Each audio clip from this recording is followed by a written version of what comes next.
Is it Yes, okay? just give me all the participants. Hello. Hello, I'm audible to all.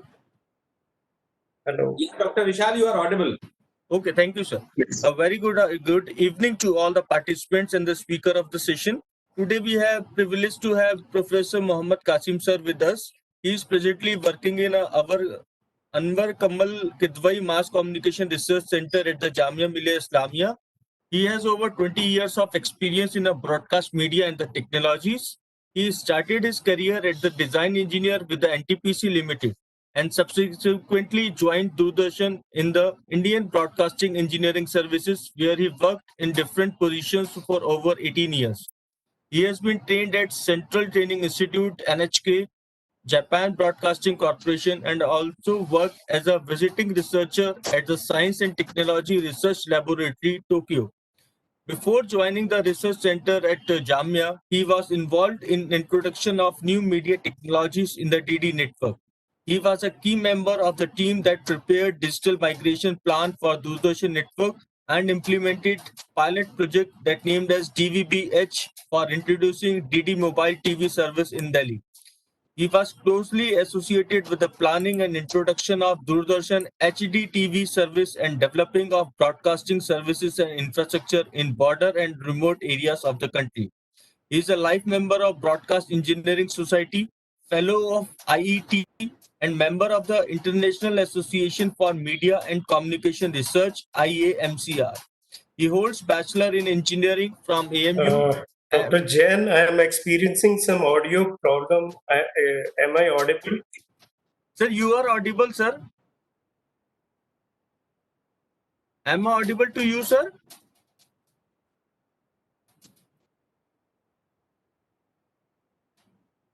Hello? I could visualize little low bandwidth at his end. Yes, sir. Sir, can you please, now I'm audible, sir?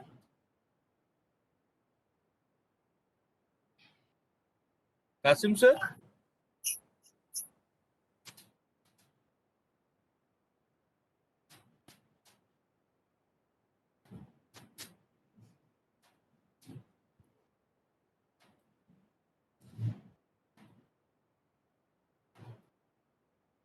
Now it is So that was a available. that was a video, I think, of the slides which didn't play.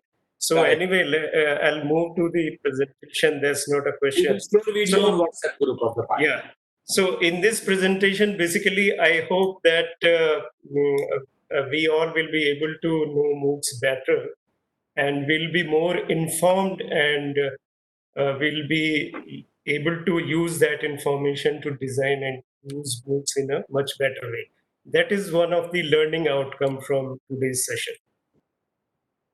So just to discuss with you the presentation outline, I'll start with evolution of Moocs, means how Moocs came into existence, a bit about their history, and then what are the different types of Moocs and what is the common architecture of a Mooc. Then something about developing and running a Mooc. Developing a Mooc is a big issue. A lot of time is required to understand the development process, and running is still a much more complex process. But what I will do in this short time is I'll try to focus on content creation aspect for Moocs, which is a very important part of developing a Mooc. Then something about Swayam Mooc platform. This is Government of India MHRD platform on which Indian universities have designed Mooc courses. So you can offer your course here, or you can adopt also courses from Swayam platform. A few things about Moocs statistics. This means to know more about the Moocs landscape in a broader sense. Means what is the total number of learners world over, how many universities all over the world are offering Moocs, what are the disciplines or popular disciplines in which Moocs are being offered or created by faculty members, which are the top 3 or 4 Moocs platforms in the world. Some data statistics related to that. This will help us to understand the Moocs landscape. And then at the end of the session, we'll have some QA from the participants. Now, we all know that Moocs are basically technology-driven courses. ICTs are the backbone of Moocs, whether it is designing of a Mooc course or conducting a Mooc course or delivering it to the learners. ICTs play an important role in the entire process. We have seen unprecedented growth of ICTs over the recent years, and we know these developments have impacted all aspects of our lives. We no more write inland letters or postcards. Things have changed completely how we communicate. Similar things have happened in the education domain also. The ICTs have impacted a lot of our traditional processes. So, what I will try to share with you is I'll try to sum up some of the key technology milestones which have impacted the education process over the years. Say, technology was there in education since ages. Even our quills, the feather or the kalam, bamboo pen, they could also be thought as a technology used for writing. But I am coming from 14th century or 15th century, where the access to information and access to knowledge suddenly changed because of the development of moving printing press. What changes it brought? Suddenly, the books and knowledge became uh, easily accessible to the learners. Earlier, it was bit restricted or confined to select few in the teaching fraternity. Next major intervention was radio, development of radio around 1920s. It started becoming very popular, and a lot of radio stations came over all over the US. It was used in US as an instructional medium. An instructional medium means a radio has a limited strength, is a oral medium. So you can communicate in a limited manner through radio. So what they used to do that they will broadcast some instructions over the radio stations, and in the classroom there will be a radio set, and the teacher or instructor, local instructor, would interact with these students and also implement the instruction broadcast over the radio. Radio today plays a very important part in education process, and thousands of education radio stations, small radio station, still exist in US. Then we move around 1950. Television started becoming popular. It was invented much earlier. So the change is brought in educational process was teacher was brought to the doorstep of the learner. Then 60s development of computers, and around 80s a removable storage media. This is very important step because in 80s floppy disk was developed by Sony, and after that CD, DVD, and lot many more things. So this removable storage media also brought a lot of changes into the educational process. The content could be shared or distributed easily. And then with PCs and laptops in the 90s, it enabled wider access to educational resources. Around 2000, internet started becoming popular and it percolated down to the educational institutions. It brought another dimension that was interactivity and non-linear delivery, or also on-demand access to content. Radio and television earlier could offer only linear delivery of content. If we see around 2008, social media became popular. So it was invented, Facebook was invented in 2004. But 8 the 2008, all these people started using it at a mass scale. It again brought another important aspect to the educational process or communication process, that was immediacy. Means you could interact with large number of people immediately, simultaneously, synchronously, and it brought anytime access to the content or communication process. And now, this also enabled collaborative efforts, collaboration. So social media was very important tool to implement whatever happens in a class, like interaction between the teacher and the students, collaborations. These things were not available easily in the earlier technologies. Sir Now, Kasim, yes, sir. if you can put these slides in slideshow mode, visibility will increase. It is in slideshow mode. Acha, it is in slideshow mode. Next slide is also shown and the notes are also shown. Oh, okay, there is some problem then. Yeah, Okay. yeah. Now it is perfectly in slideshow. Yeah. Go ahead, please. Okay, sorry, that was presenter view, I think. That was present. Now it is So, perfect. so is it okay? Is Yeah, it okay? perfectly okay now. So the now, then next thing is virtual reality. Now augmented reality, mixed reality, and virtual reality. These are considered to be very important media tools which can be used in communication or education process. These tools are referred as rich media tools.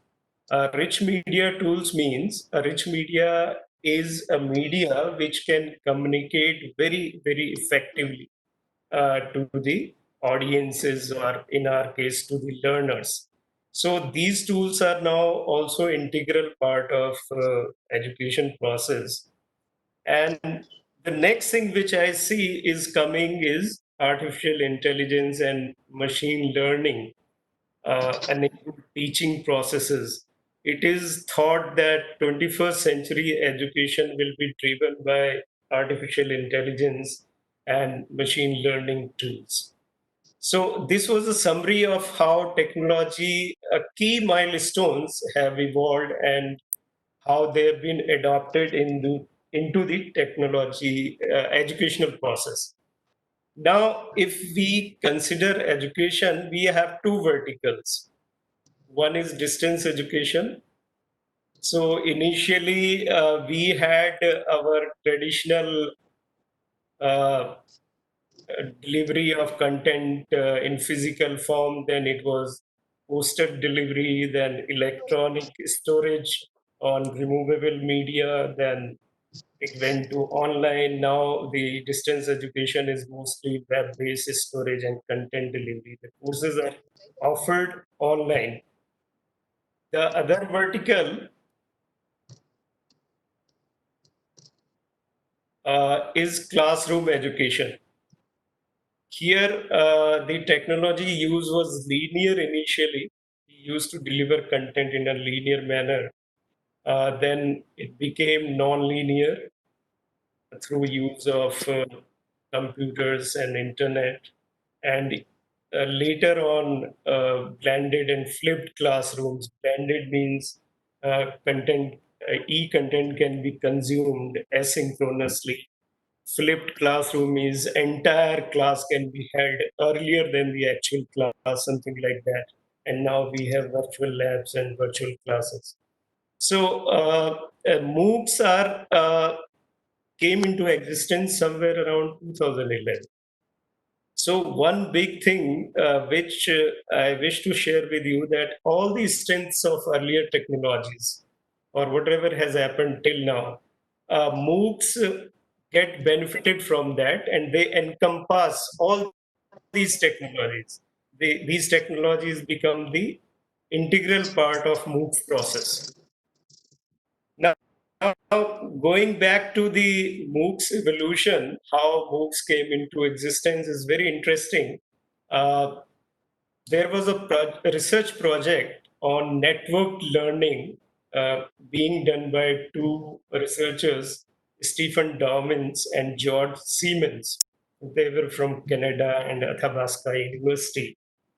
And they were studying a connectivism model of knowledge and learning. What is connectivism model of knowledge and learning? It is related to how we learn actually and how the information is stored in our brain. We all know that brain is composed of billions of neurons, and the information is stored there when the connections are found between these neurons. The neurons, they emit signals, electrical signals, and form connections between different group of neurons. So this connectivism model of knowledge and learning believes that learning happens by formation of connections between the neurons in the brain. So more number of connections means more learning. So these two researchers, what they came up with a research problem that in modern digital world, if I want to learn something, I have lot of electronic devices, personal learning equipments, mobile phone, laptop, computers, etc. And also I interact with lot of websites across the world to seek information on that topic. So those websites also become learning objects. I may be interacting with other faculty members, other people, other students. So all they become PLEs and they are interconnected.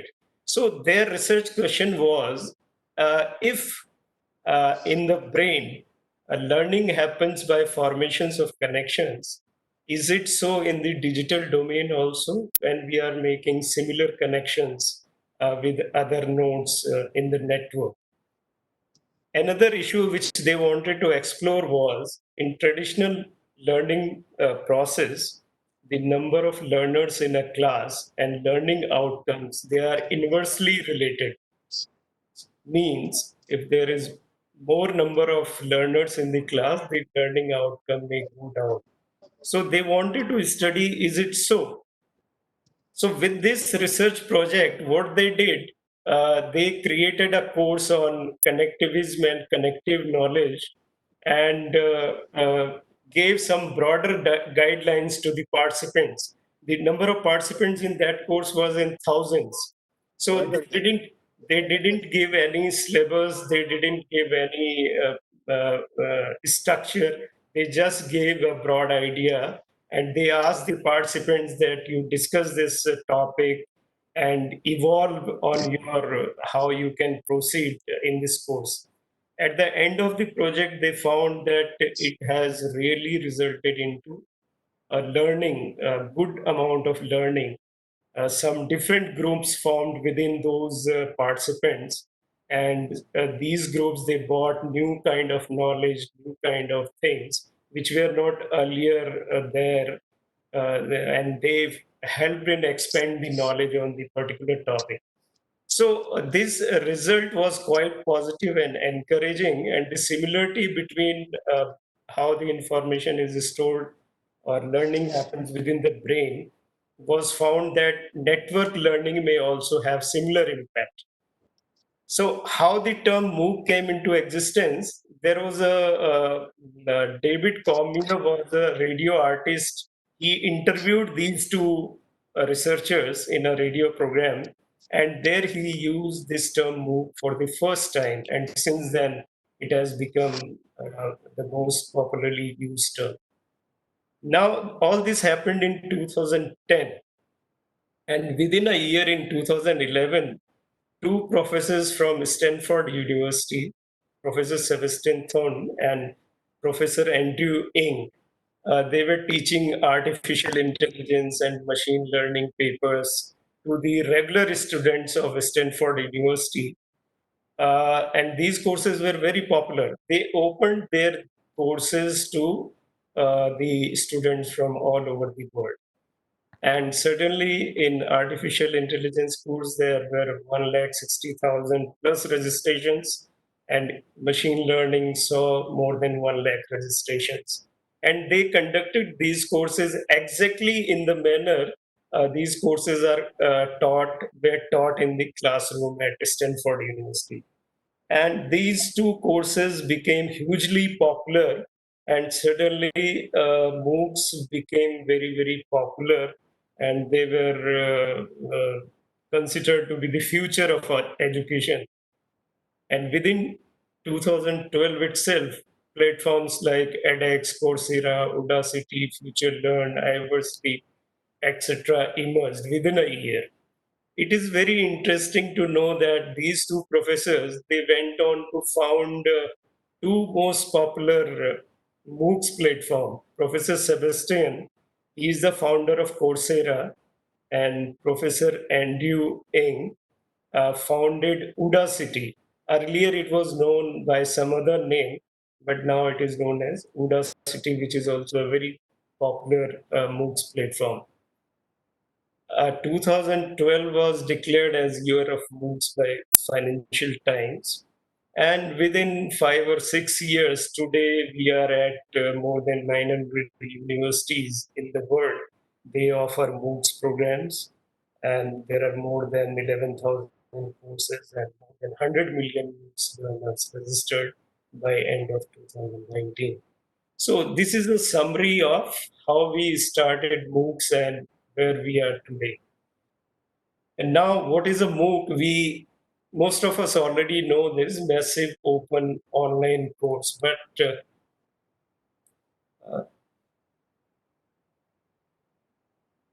just a moment, I think how I can disable the pen.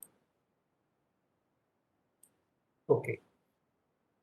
So massive means what is the scale of the MOOC? What is the number of learners? Is it in hundreds, thousands, or several of thousands? So massive is the representation for scale of the MOOC. Open means are there any restrictions? Restrictions means is it free or paid? Is there any eligibility, age consideration, entrance or selection process? So open refers to accessibility. It should be accessible to all. Then online means connectivity. MOOCs can be delivered on connected devices, and connectivity is essential requirement. Why connectivity is required? Because we have to implement real-time interactions, the kind of interactions which happen in the class. So it is related to availability of the course anytime, anywhere. And course can be anything. It can be your academic course, it can be a credit course, non-credit course, knowledge enhancement or enrichment course, training, skill development. So course is related to customization. For what purpose you are customizing this MOOC to. So MOOC's philosophy is captured by anytime, anywhere, anyone. This is from Swayam. They have developed this philosophy anytime, anywhere, anyone, accessibility to books. So now coming to what are the different types of MOOCs? So first type of MOOC is C MOOCs. C MOOCs is what those two researchers, the kind of course which was similar to the project executed by those two researchers whose research project led to the development of MOOC. So they are known as connectivist MOOCs. So these MOOCs are basically on the philosophy that here the focus is to create and construct knowledge. And the participants, they have dual kind of role as a teacher or as a learner. Means there is no fixed syllabus, there is no confined syllabus. The syllabus is wide open. Some part is given by the instructor, other part is brought in by the participants or learners. So these kind of MOOCs are unstructured, good for knowledge exploration, and they mostly focus on scale. The large number of participants are available in these courses. So here the educational content is continuously being generated online by the community, and it is also shared with others in an open manner. So I already said the example was 2010 project. The other type of Mooc is referred as XMoocs. XMoocs means extended Moocs or customized Moocs. So XMoocs are basically the Moocs which we do, and most of the educational platforms are doing. They are more structured in nature, and they are adapted to specific requirements like university course or degree course or certificate course. Here the focus is knowledge duplication and transfer, and these are managed and mediated by instructor. So they are teacher centric or instructor led courses. So all university courses, skill development courses, other courses, they fit into this category. And another important thing is that they are run like a classroom course. Like we conduct the classroom course, they also are conducted almost in the same way. Example of these courses you will find, say, uh, they are MIT X, Introduction to Computer Science using Python. So this X represents to X moves. So you will find a lot of such courses, MIT X, IIT BX, IIM BX, Harvard X. So they are characterized by this X in their nomenclature. Another type of MOOCs is HMOOCs. These are hybrid MOOCs, hybrid of XMOOC and CMOOCs. So what is the advantage here? The strengths of XMOOCs and CMOOCs both are combined. So here the participant, they also introduce and create new educational resources. Focus is knowledge transfer as well as knowledge creation. So a part of this syllabus is given by the teacher, and some additional elements are created and brought in by the learners or participants. So these courses are also becoming popular. This approach is also becoming popular in MOOCs. Now let us learn about the architecture of a MOOC. Dr. Huda, can you advise me how I can remove this top menu from my screen? I'm getting a menu on top. Okay, now it's okay now. So architecture of a MOOC. So you can drag from here and there, sir, so that when you shared menu. Okay, can it go to side? It's moving. Okay, on top. Yes, Okay. sir. So architecture of a MOOC. Architecture means basically what are the different important elements of a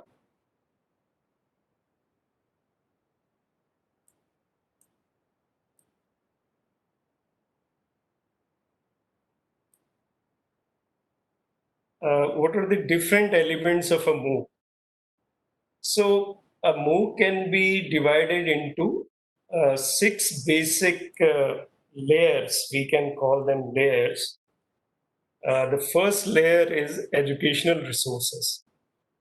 We all know what is meant by educational resources. All the e-content which we create for a MOOC or for an online course, like video lectures, audio lectures, some text, papers, multimedia, graphics, animation, whatever we can think of, or free resources, everything is part of educational resources. The next layer is interactions. Interactions means whatever happens in the class, the interaction part between the teacher and his students, like QA, discussion, doubt clearing, all those things which are interactive in a class, they also need to be implemented online. And this is the most challenging part, how you do interactions online, because there are several issues, like there are thousands of participants. So what tool you use and how effective the online interactions with such large number of participants can be is a big question. But interactions is important in the context because this makes MOOCs different from online courses. Interactions happen in real time, so MOOCs have this element, whereas online courses may not have live interactions or synchronous interactions. The third layer is assessment and evaluation. This is traditional we do in the classroom, but online assessment and evaluations are much, much more challenging because of the large number of participants and limitation of online platforms. Then identity management means who has enrolled for this MOOC, and the same person is actually authenticated, identified, and he is doing the assignments, submitting the assignments, taking the tests, etc. That is also an integral part, an important part of MOOCs. Fifth layer is learning analytics. This is, I think, one of the most important layers of MOOCs, because learning analytics is nothing but you get big data after each MOOC. If you have 50, 60,000 participants and they have attended a MOOC, the kind of data which you will get, that is a big resource for analytics. You can do a lot of research. You can go to a video, find out which video have been uh, watched repeatedly. It may indicate that there is some element of difficulty in understanding those videos.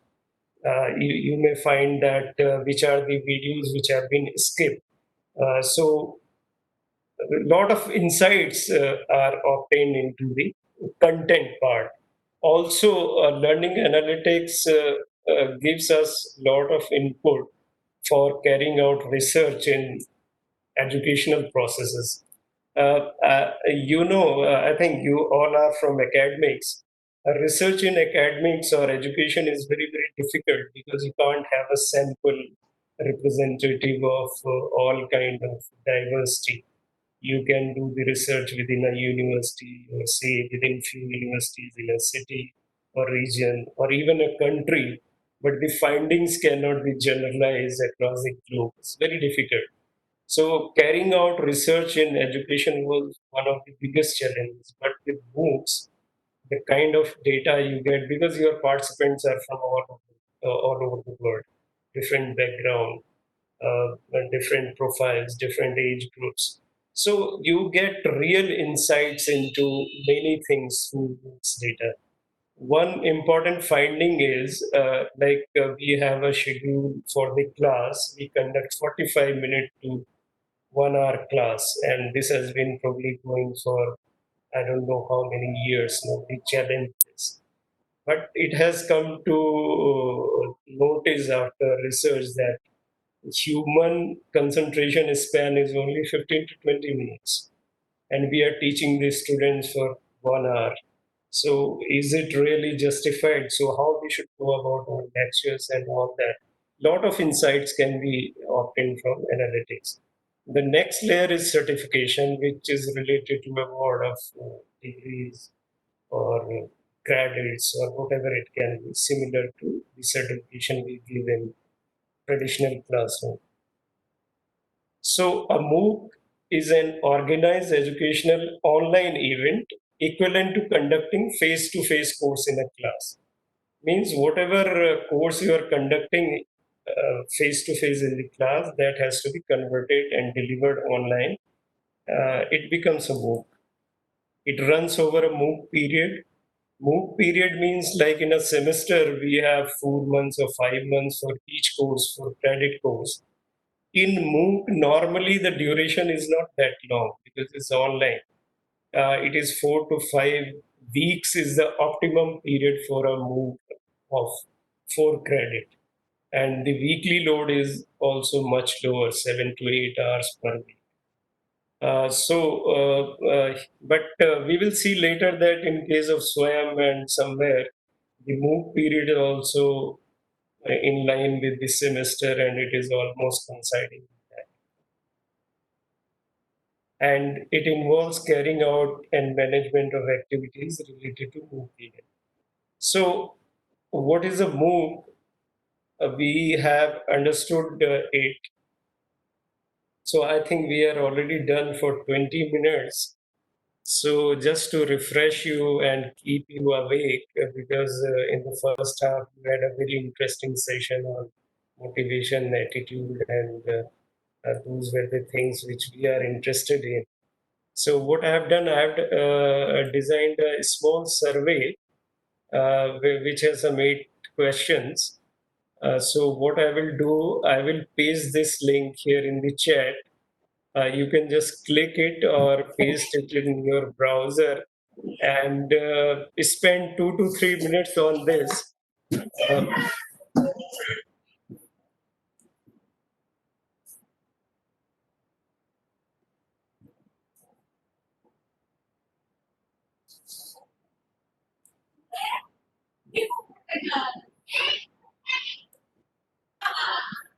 so,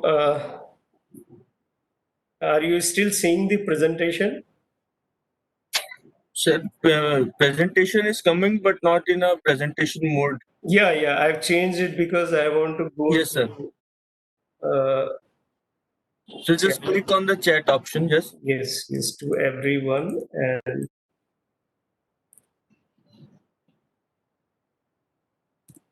so It this is visible, sir. is visible.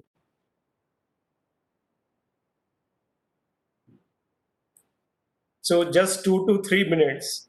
Like I don't know, from my side it will open directly. If you click it in the chat box itself, it should open. So this is nothing but just an awareness survey. How much we are familiar with Moocs. There are 8 questions and multiple choice question. Most of the things you are already familiar with.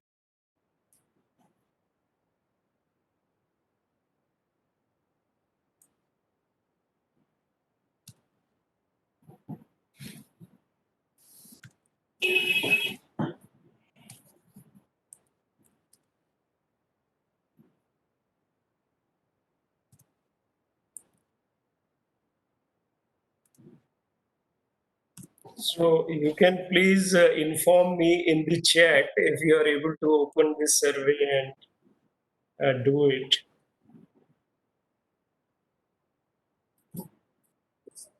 This application or video is not visible. Which application? You are trying to show something. No, I'm not trying to show something. I've just posted a link in the chat, in the chat box, which is a survey link basically. Correct. Okay. So if you click on the link, it will open and you have to just submit it. There are some 8 questions, basic questions about Moocs. So we'll wait for 2 minutes. I hope the participants are able to open it and attend the survey. Because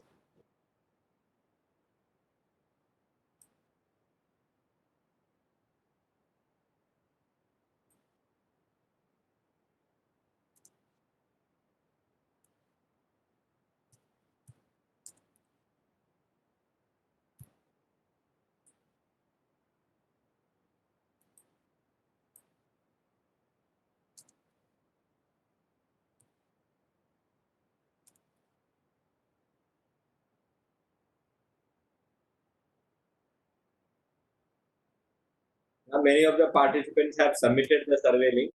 so we'll resume, sir.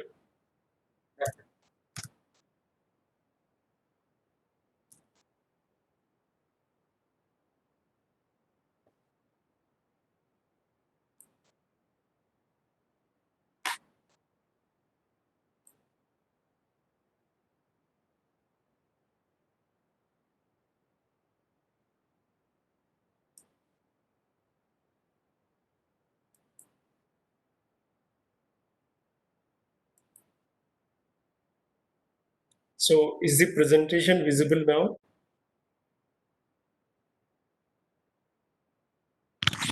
Yes, sir. Okay. Refresh what is coming. So thank you for submitting the survey. So towards the end of the presentation, I'll just open the link and show you what are the responses of the participants. So now briefly about these layers of MOOCs.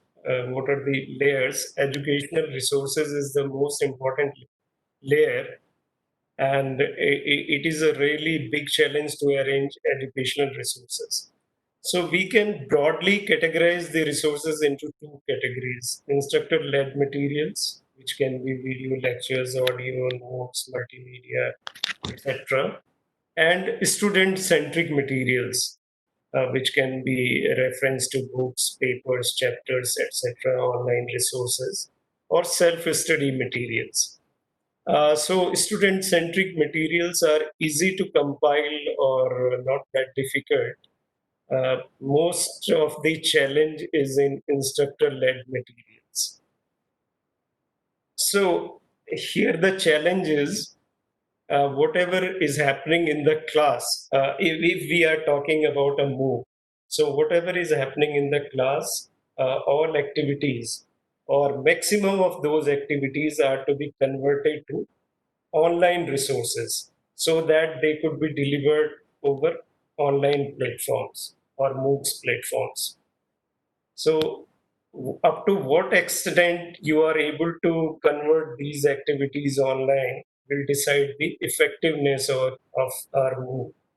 The more conversion, more effective is the conversion, the more effective is going to be the MOOC, and more effective is going to be the transfer of knowledge which we are aiming at. Now, there are two issues. Normally in MOOCs, two things are missing. We call it personal bonding, and kind of behavioral change is difficult to inculcate in the learners. So we have to devise ways to develop kind of personal bonding and to bring these two elements also into the online uh, conversion process. In face-to-face class, personal bonding and behavioral changes which we can achieve amongst the learners are very, very prominent.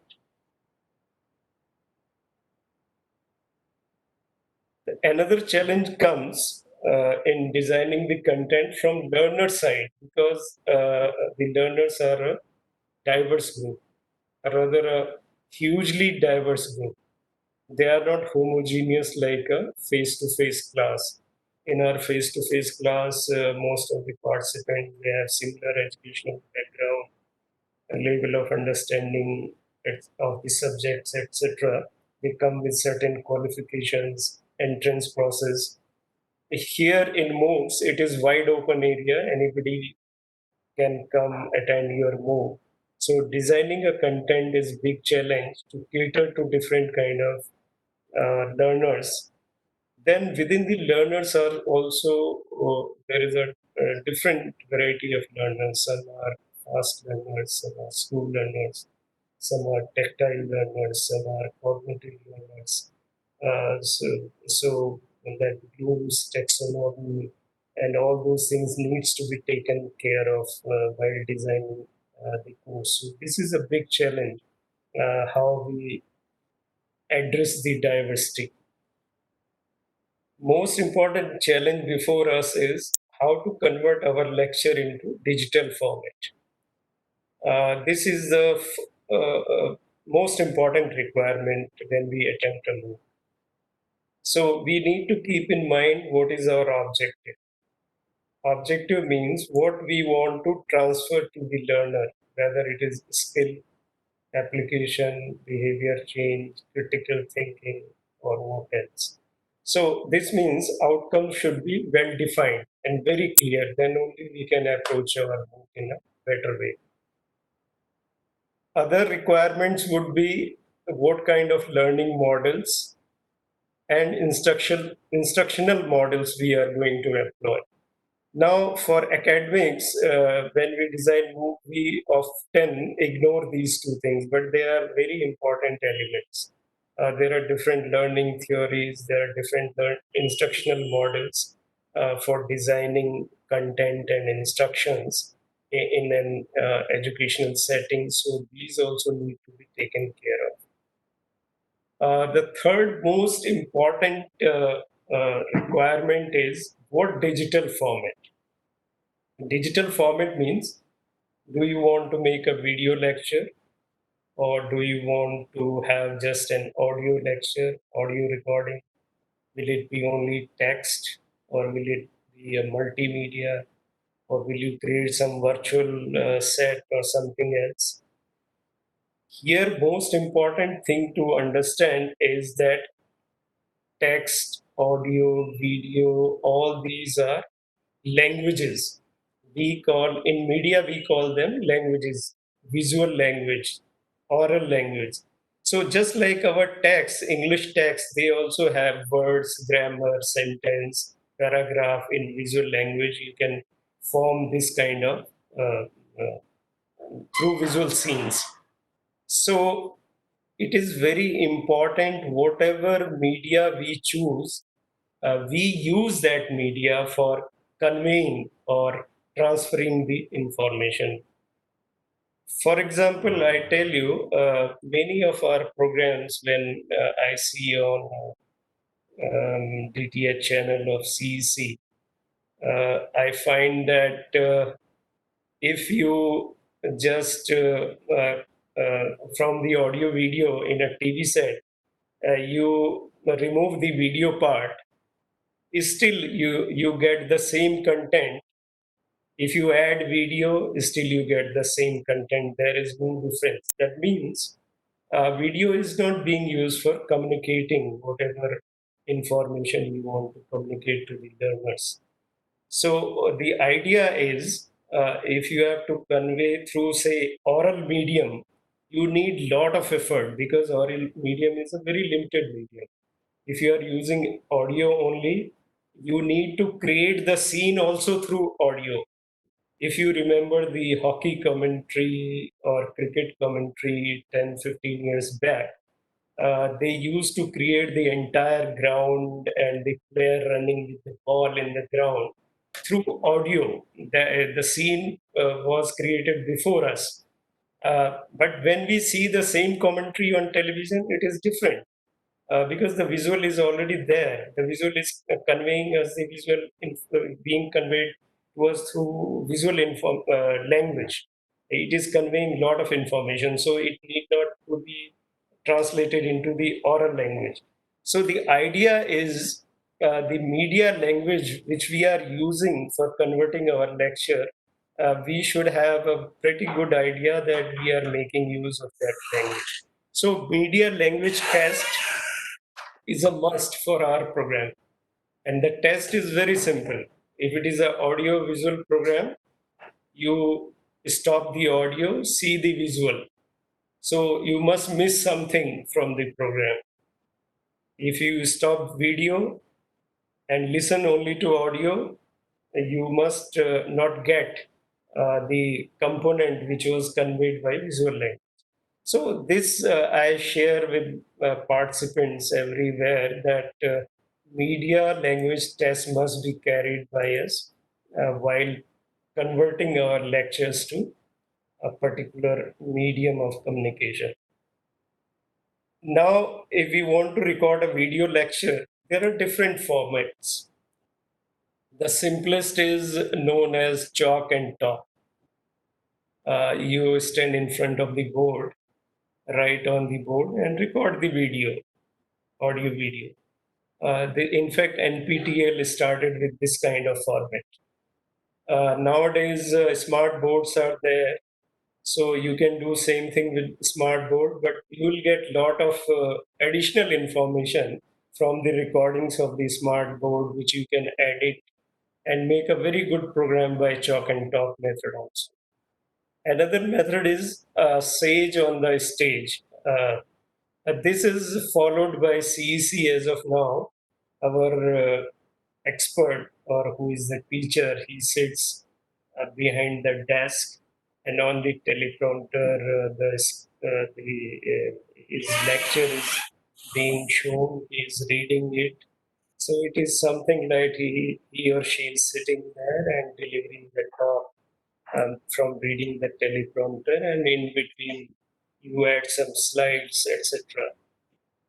So here important thing is the teacher or the presenter on the stage is not conveying anything. See, we are making a video program. So if I am sitting on the desk in a 30-minute lecture, I am sitting there for 25 minutes or even 20 minutes, I am wasting the visual language, which otherwise would have conveyed a lot of information to the learners. So we need to look at self versus content projection, how much content we are projecting or transferring to the learners. This kind of balance we need to think of. There can also be a single presenter or multiple presenters simultaneously. You can have a discussion between 3 or 4 faculty members. You can even ask a student to sit. So the idea is how innovative you can make your video program. It's not just a recording of one person and saying that this becomes a video lecture. The fourth important area where we should focus is scripting for a video lecture. Because ultimately, this script will decide what kind of program we'll be able to produce. Uh, we all, being academicians, are familiar with the research or academic way of writing. We can write very good research papers or academic articles. But these are different from communicative writing.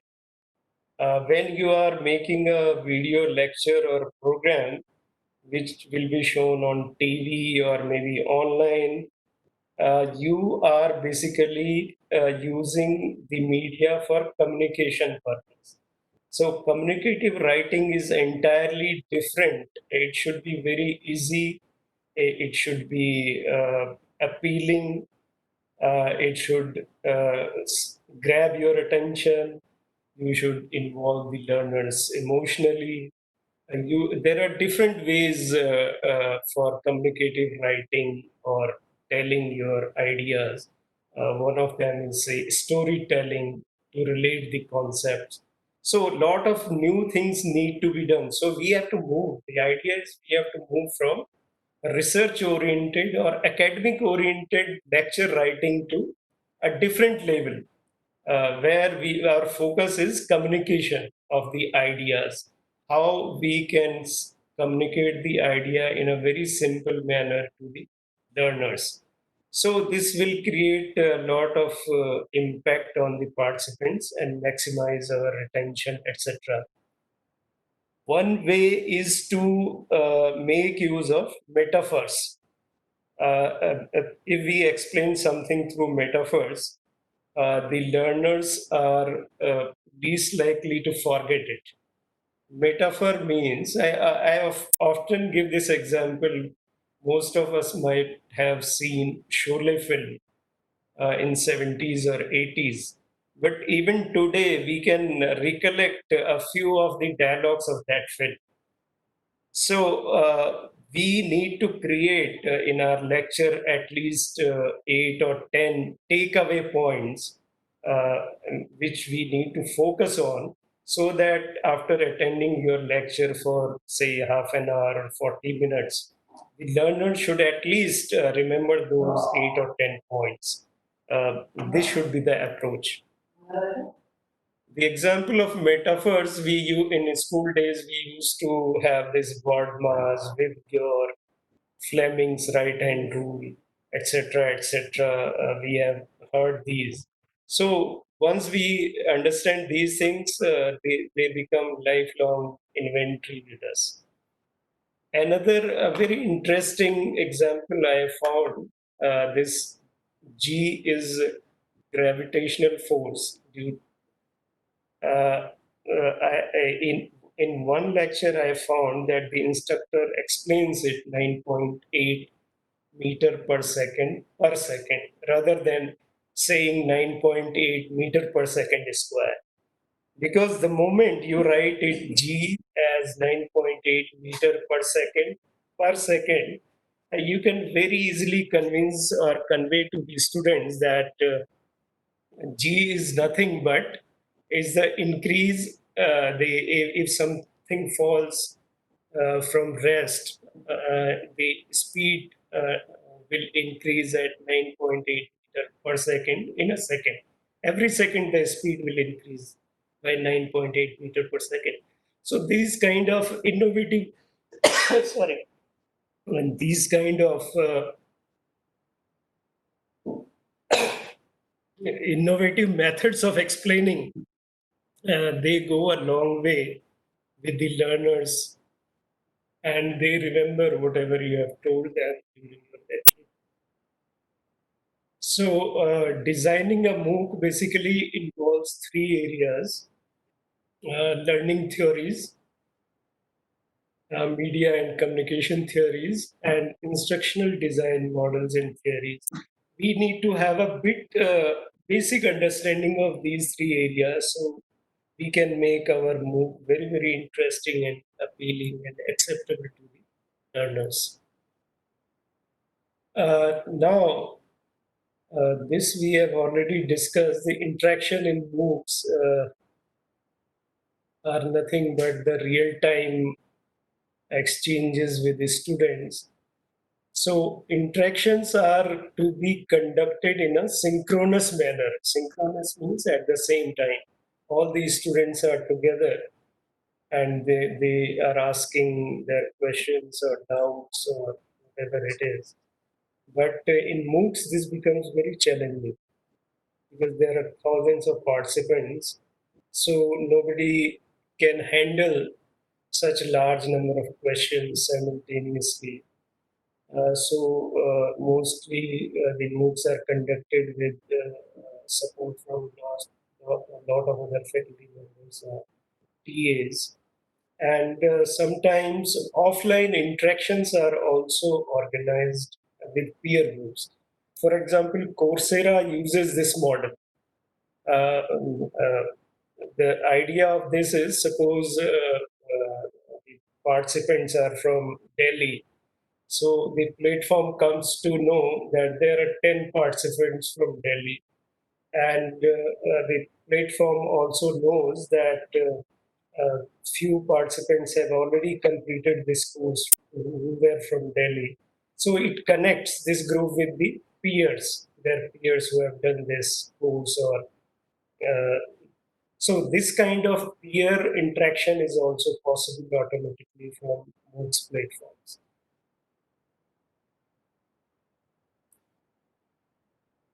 So let me skip this. Identity management is also important. Most of the Moocs, they request you to sign a honor code on self-regulation basis that you will not cheat and you will be sincere in doing your MOOC. But this is applicable for free MOOCs.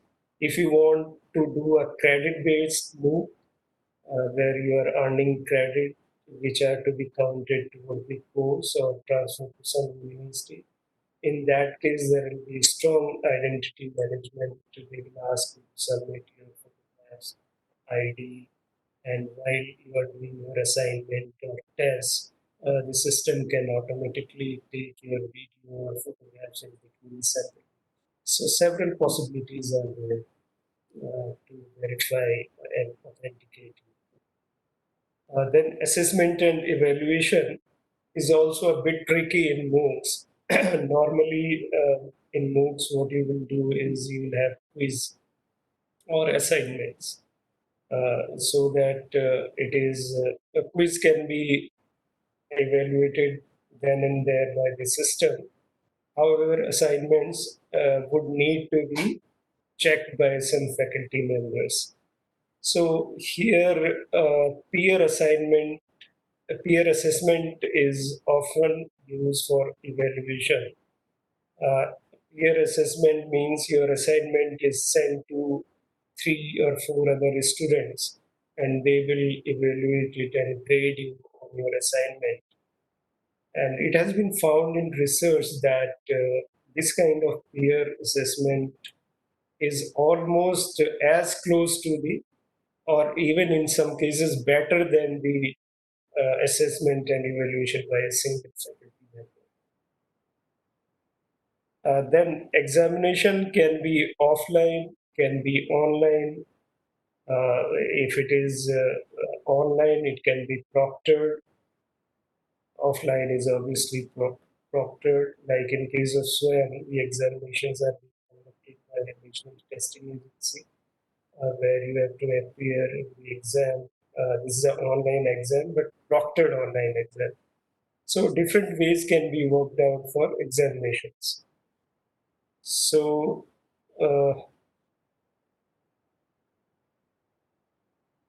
and now let us think of how to plan an academic move.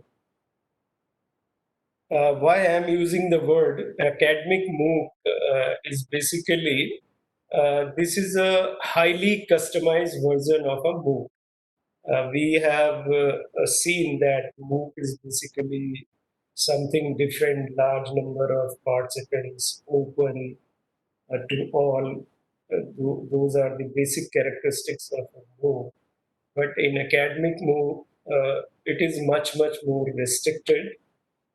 Here the participants target group is also well defined, and the content is also very well defined, that it has to be a course as per academic requirements. So if we want to convert academic course into a MOOC, we list all the activities which we do in our traditional academic setup. We have course objective outcomes, we design the syllabus, credit, and duration of the course. We make a teaching plan, pedagogy, or schedule of activities, timetable, etc. And then execute all these and do the monitoring assessment, test, quiz, assignments, etc. for evaluation and final exams and certifications. So all these things are required to be converted into uh, an online method, or their online version is required to be created so that we could host it on a Mooc platform, and we could conduct all these activities online through the Mooc platform. So this translation from academic environment, face-to-face environment, to online version of the activities, this is the most challenging part, and it requires a lot of innovation skills and collaboration between different stakeholders, academics, and even production staff. Now, coming to the Indian Moocs platform SWAM, it is important for us to understand how this platform works, not technologically, but what is the concept of SWAM. This is an integrated national portal for online courses, right from school to all professional UG and PG courses. There are some 8 or 9 national coordinators. Each coordinator has been given one discipline, like technical is with AICT, PG courses are with UGC, UG courses are also with UGC. They coordinate through CEC, and similarly, other institutions have been given some specialized areas. So, if you want to do a course on Moocs, uh, what SWAM has done, they have further simplified the process of creating a MOOC. all the complications have been simplified so that teachers do not find any difficulty if they want to create a course for SWAYAM platform. You can create a course for SWAYAM and host it on SWAYAM. This course can be adopted by students of other institutions. At the same time, your student can also adopt courses from SWAYAM platform, and the credits earned by these courses can be transferred to the respective students. So this is very useful. For example, in Jamia Millia Islamia at MCRC, we have already implemented this process. We offer a few courses on SWAYAM platform, and at the same time, we allow our students to adopt courses from the SWAYAM portal. These courses are being offered by other institutions.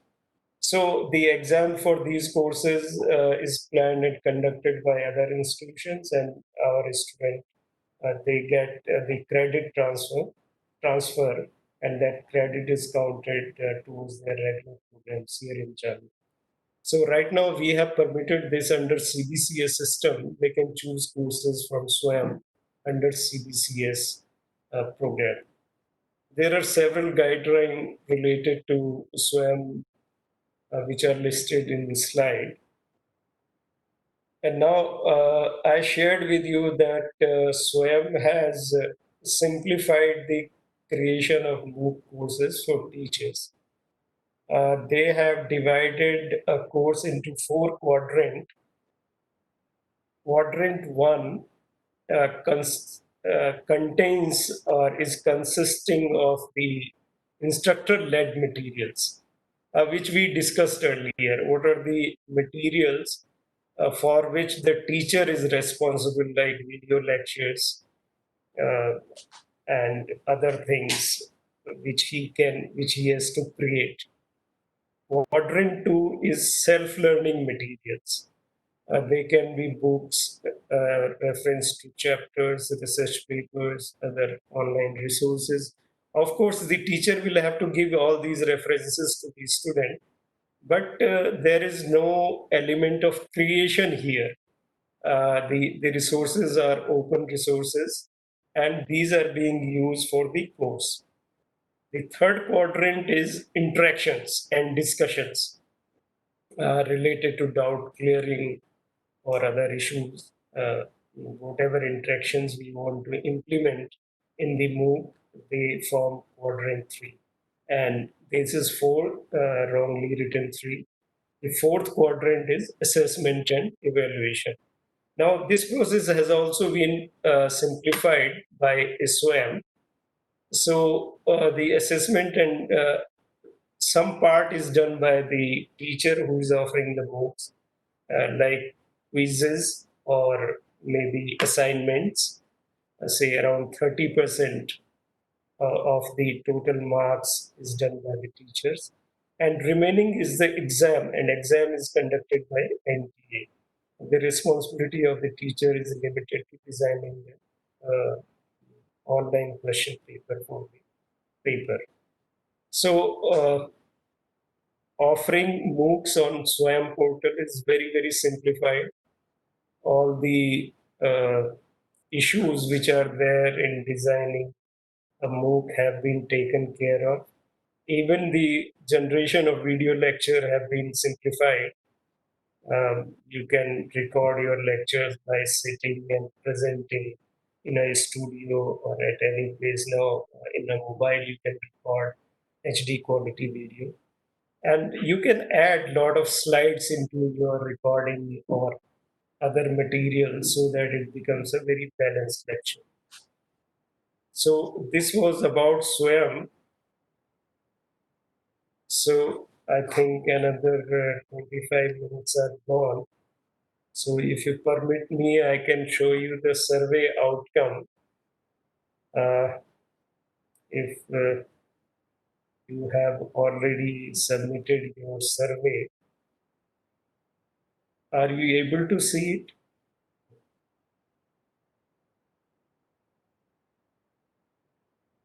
Yes, sir.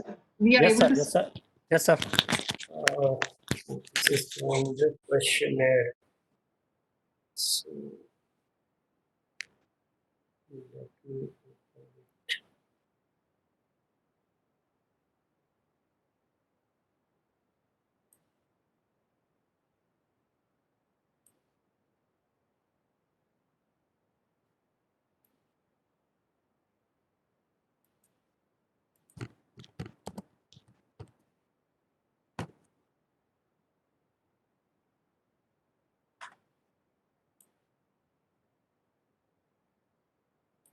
I have to go to my account.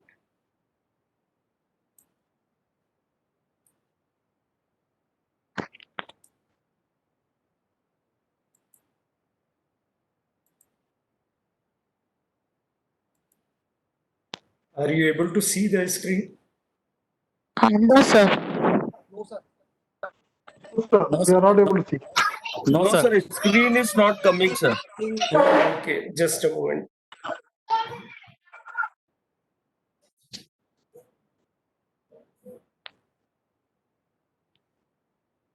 So,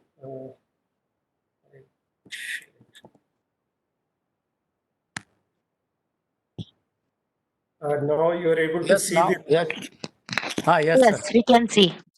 So this is the response, 32 responses out of 53.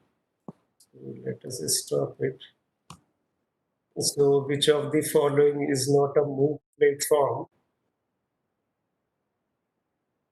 So most of you, almost 1/3 of you have rightly answered. Moodle is not a Moocs platform. Moodle is a LMS, learning management system. The others are Moocs platform.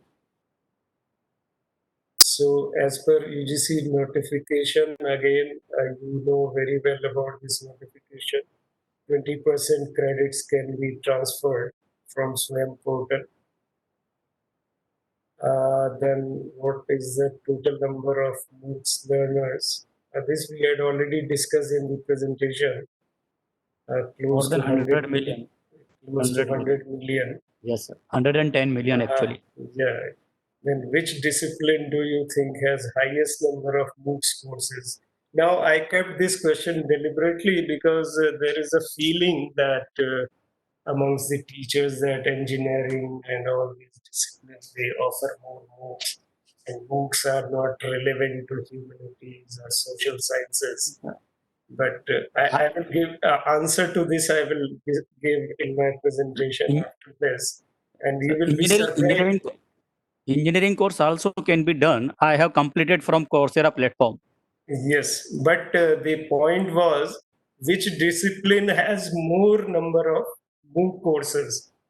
So Yes. here nearly more than half of the participants have answered that engineering.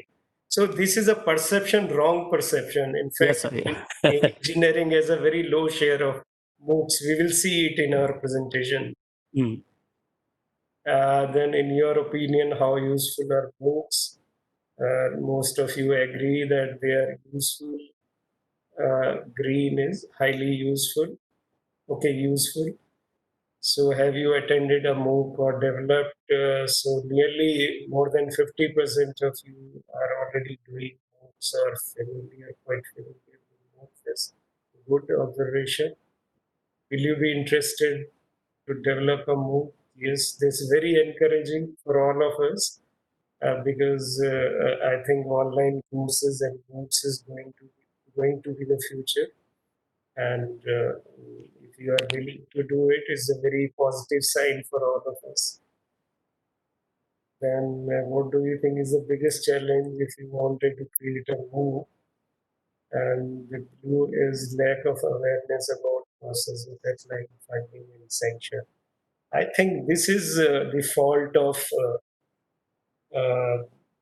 the administrators, maybe UGC, MHRD, and everyone, why they are not able to reach out to the faculty members and brief them about what all possibilities are there for applying for Moocs and how they can create Moocs. MHRD gives you nearly 12 or 13 lakhs for one Mooc program. So that amount is available. If your Mooc course is approved, you will get this amount as a project, and you can spend and create your Mooc. So within this amount is you can create a very good Mooc program. So this is really an area of concern where our administration and the people who are responsible to create the awareness need to look at. So thank you very much for these insights. It was really very encouraging. So let's go to the presentation.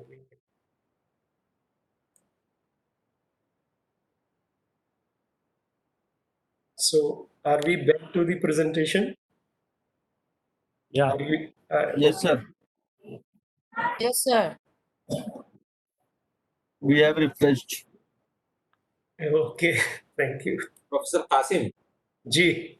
if you can take 15 minutes more for presentation, and then Yes, sir. half an hour, around 33 minutes are left. So next 18 minutes you can present, and next 15 minutes please reserve for interaction, question, answers, etc. Okay, sure, sir. Please. Thank you. Please. Participants, please keep your questions ready.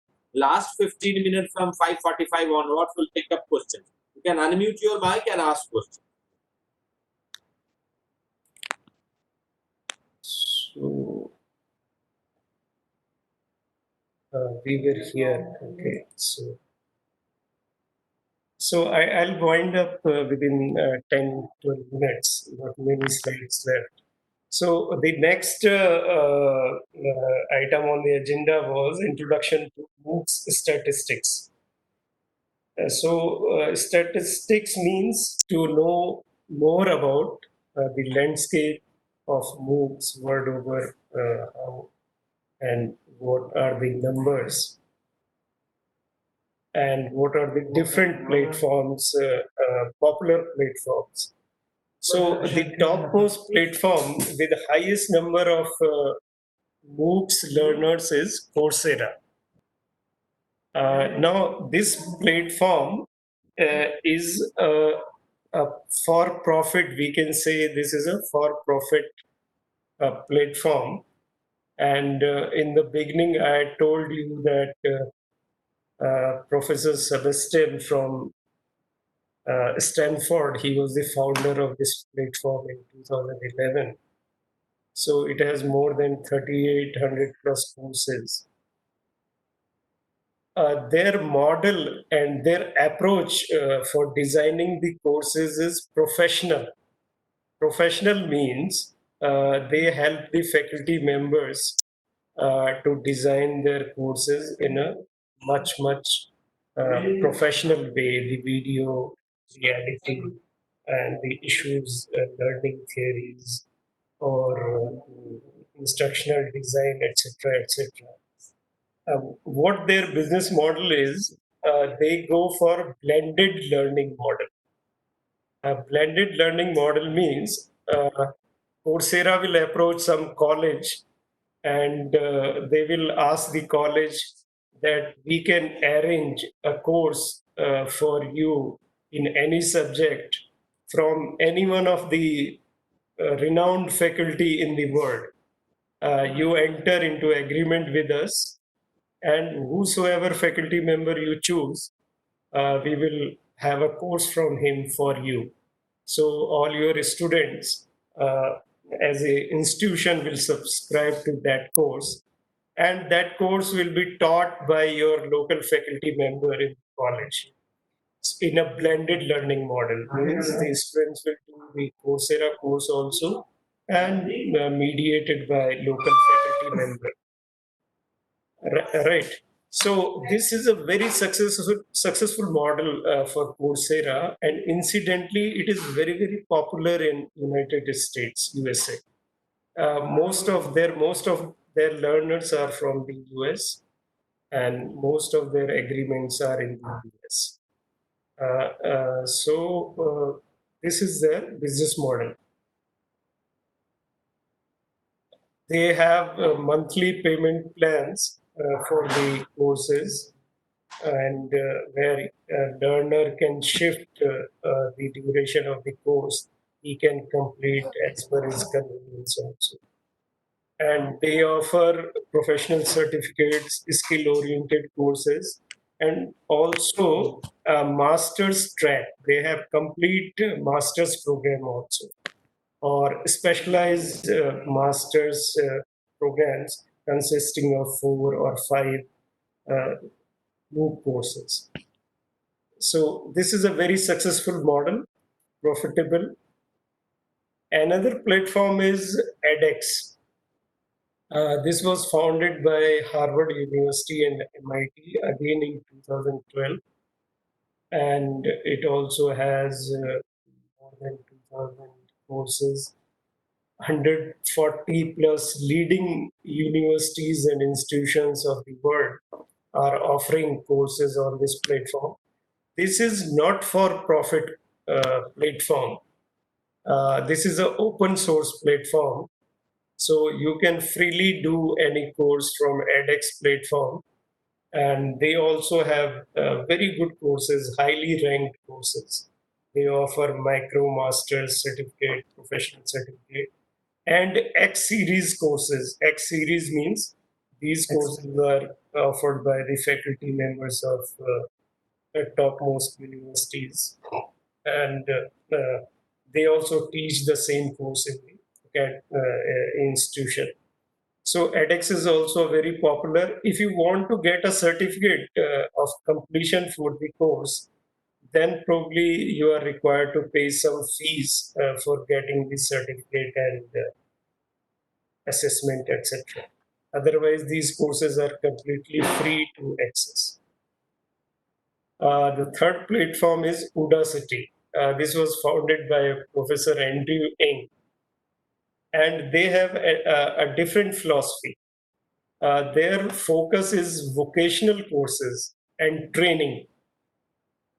So, what they do, they approach the corporate houses in engineering companies or management companies, corporates, and they have agreement with these corporates, and they design courses for the employees of these corporates. So the corporate will ask the employee, you complete this course from Udacity for promotion or change of profile or etc. etc. In addition to that, open participants can also register for these courses, but they are more related to training, skill development, and vocational in nature. So they also have a lot of registered applicants, and it is a for-profit educational company or Moocs platform. In India, also, Udacity is having an office, and they are offering courses for as low as $10 or $8, which is some 500, 600 rupees. Because the number of participants in the courses is in several thousands, 60,000, 80,000, and sometimes even more. Some popular courses have large number of participants. So this is Udacity. Then little bit about Moocs statistics, how things evolved since 2012 up to 2019. We can see almost exponential growth has happened over the years. And the annual growth was roughly around 20 million new learners being added to Moocs courses.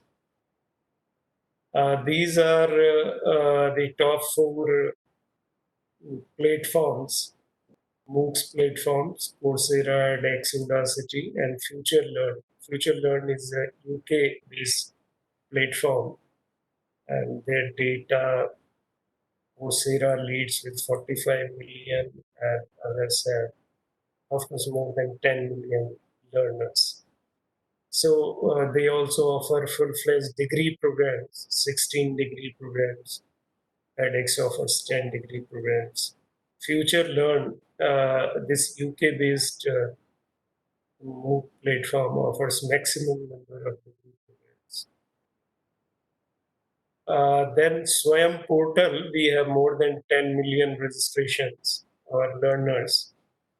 And we were going to have 1,000 courses, but as of now, I think there are a few hundred courses only. And we are using these courses for credit transfer. And in this data, the Chinese Moocs platforms are not included because that data is not easily available. This data is from central Moocs. There is a portal which compiles all data related to Moocs in the world every month, every week. So the Chinese, they also are reportedly having more than 200 plus million Moocs learners and 20 Mooc providers within the country. So this was the question that which discipline do you think has large number of Moocs? Incidentally, engineering does not figure into that. Here is the data analysis of 2019. So if you see technology, this is related to computers, ICTs, around 19% courses. Business studies, 19% courses. Social sciences, 11% courses. Science comes below that, 9.2%. Humanities is close to sciences. Even education and teaching is also very close. Engineering is somewhere 7.8%, close to health. So every discipline, Moocs are there. So we should not have a perception that since Moocs are technology-based courses, you need a lot of technology component for creation of Moocs and delivery of Moocs. So only engineering and technology courses can be created or developed as Moocs. All disciplines are there. So another thing which I wanted to share with you as colleagues from teaching fraternity is that we should not consider that Moocs are only for education. There can be diverse use of Moocs. They are in fact offer lifelong learning opportunities. So for example, there is a Afghan X course. There are 5 or 6 courses by a consortium of Afghan universities on edX platform, where they have courses on Afghan culture and music, Afghan customs and traditions. So the universities are using Moocs as a platform to propagate or to spread their culture or cultural identity and things like that. So nothing related to education. Then we have different kind of courses like science of well-being. There is a popular course from Indian School of Business, A Life of Happiness and Fulfillment. Some 350,000 students are registered for this course. So healing with the arts, learning how to learn, powerful mental tools to help you master tough subjects. So all these courses are not purely academic courses. They are self enhancement or improvement courses also. Then recently for COVID-19, a course has been introduced on edX, COVID-19 training for healthcare workers is available free of cost at edX. It is by Stanford University. So a lot of potential. How to write a resume, everyday parenting, the ABC of child rearing. So the point to show you this slide is we should not have that this misconception that Moocs are only for credit courses or academic courses or university courses. They can be used for anything until or unless people don't find them interesting. If you create an interesting MOOC on any topic, there are learners who will join. Now, this is my final slide where MOOCs are headed to. This is very important that we are still struggling with adopting MOOCs on a wider scale, and MOOCs are yet to proliferate down the institutions. And world over, already new things are being explored. For example, China has started a project which is called Squirrel AI, based on artificial intelligence, use of artificial intelligence along with MOOCs. So, what is the benefit of using artificial intelligence and machine learning on such platform is now the education is becoming personalized. You can target an individual student, and in real time, the artificial intelligence based adaptive engines, they can study his behavior, his performance, and accordingly dynamically change the content what is being offered to him. Right now, this is the limitation on online courses or books. For example, if I register for a course and I find it difficult to pursue, then I get frustrated and I leave it. So the same thing is applicable with learning. I want to study maths. I find it difficult, so I struggle and I leave it. But with AI platforms, what is happening is the real time, the candidate or the learner is assessed and evaluated in real time. His needs are evaluated, and those needs are also fulfilled because the content offering to him or the teaching offered to him is also changed dynamically to make it more easy for him or more appealing or more interesting. So this is going to, it is said that AI based learning or AI based education is going to be the big thing in 21st century. So that was all from my side. And now COVID-19 is there. It has brought back MOOCs into the spotlight again. So we need to really think about MOOCs, and I'm quite happy that a lot of participants they have indicated that they would like to offer MOOCs courses for their institution. That is a very encouraging sign. Thank you.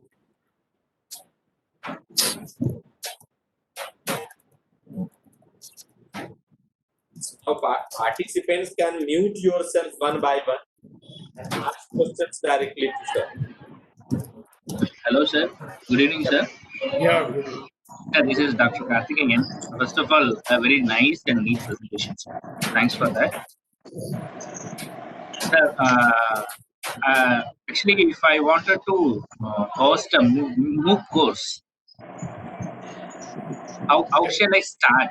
Because actually, I wanted to offer some courses for our students, which can be used by many of our regional people. But I don't know how to start or where to start. Okay. If you want to start a MOOC course, see, there are three things involved in that.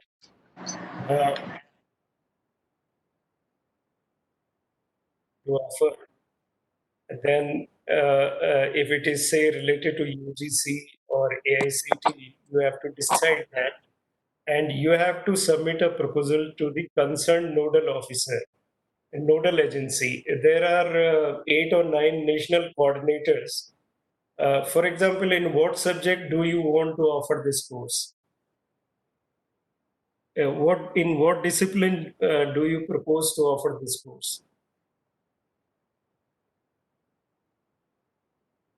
Anyway, let me take an example. Suppose I am from Suppose healthcare in healthcare related.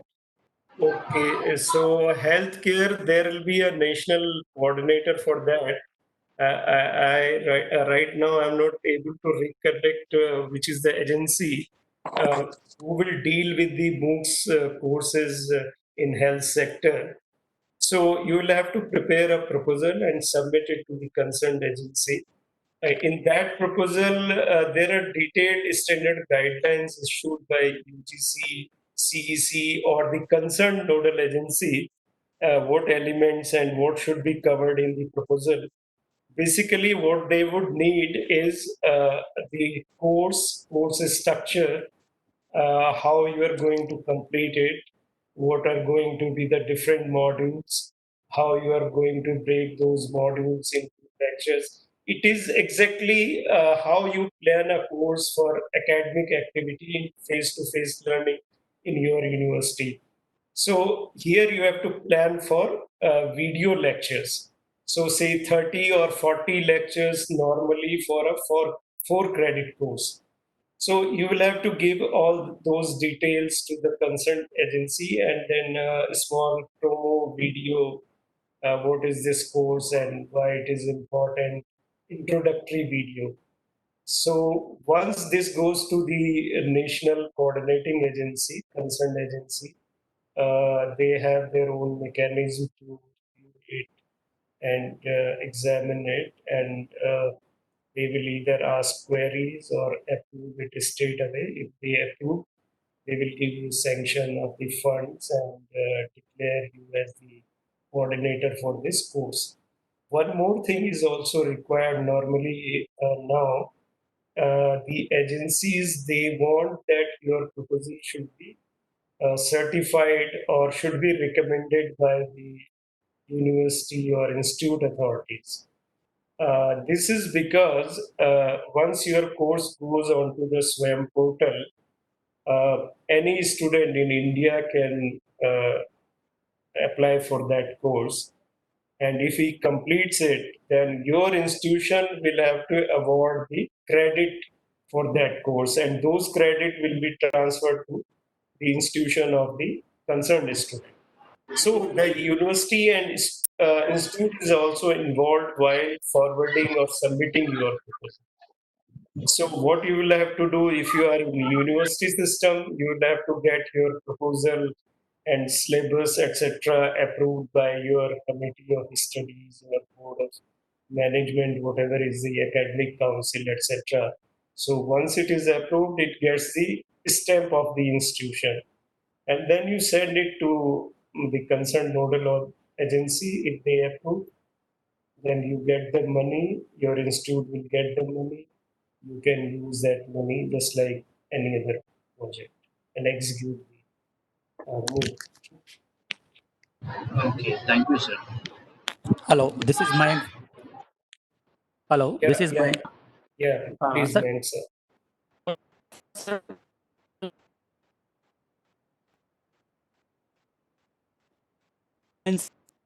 आपकी audio break कर रही है, आप video बंद कर दीजिए. Coursera several courses, non-courses, different areas, social science and engineering. So clearly mentioned. Dr. Mayank, your voice is breaking, so you can Or write in the maybe- chat window. Okay, I will put it in my chat. Yeah, your voice is breaking. Network is problem. Yes, sir. Yeah, there is some network problem. Meanwhile, some other participant can ask the question, can unmute and ask the question. But my question will be asked if he writes in the chat. Hello. Yes, please. Please be audible. Hello, sir. I have a question here. In the first slide only, you are asking the difference. What are the course called mock courses and what are called not mock courses? Suppose you are prepare our subject as syllabus in our college, and you prepare PPT, PDF, and video lecture, and prepare a link. Can we call it a mock course, sir? Hello. Yes, yes. In our college, we are using all these e-resources in our traditional teaching in the class. So that is not a Mooc course. A Mooc course is the basic thing I told you or explained you is think of the course you are teaching in the class. So whatever you are doing face to face, everything has to be converted to electronic form and hosted on a Mooc platform. That Mooc platform can be Swayam, edX, or Coursera, right? So the course will be delivered over that platform. And how it will be delivered? It will be delivered exactly you deliver your course into face-to-face classroom. For example, there will be a schedule, say 6-week course, week 1, module 1, week 2, module 2, week 3. This will be the division of the course. So all course will not be available to you entirely at the beginning.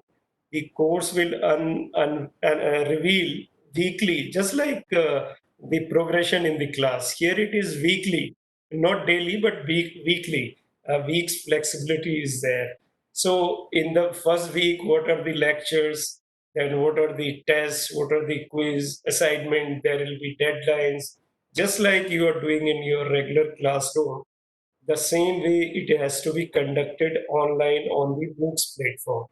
So how you do it, lot of features are already inbuilt into the Moocs platform, which takes care of all these activities.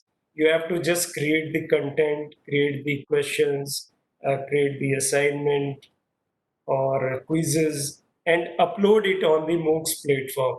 So rest of the things automatically get taken care of, right?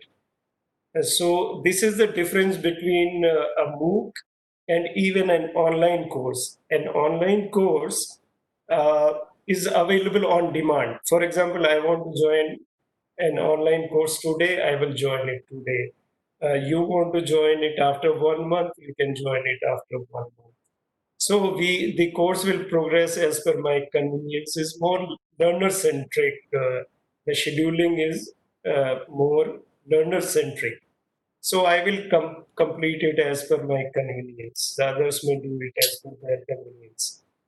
In case of Sir? Mooc, in case of a Mooc, it has to be scheduled in a similar way like a class course is scheduled.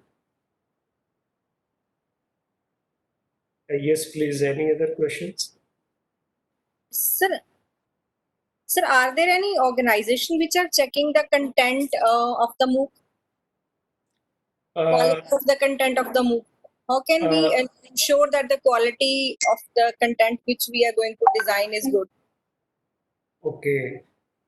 In fact, when you create a Mooc, the money you get from the agency, a part of that goes to script writer, a part of that goes to a video content creator, a part of that goes to reviewer. Each program, each video, each script has to be reviewed by subject expert. That is at your level, which suppose you are not expert or you are not comfortable to ascertain the quality or content of a particular lecture.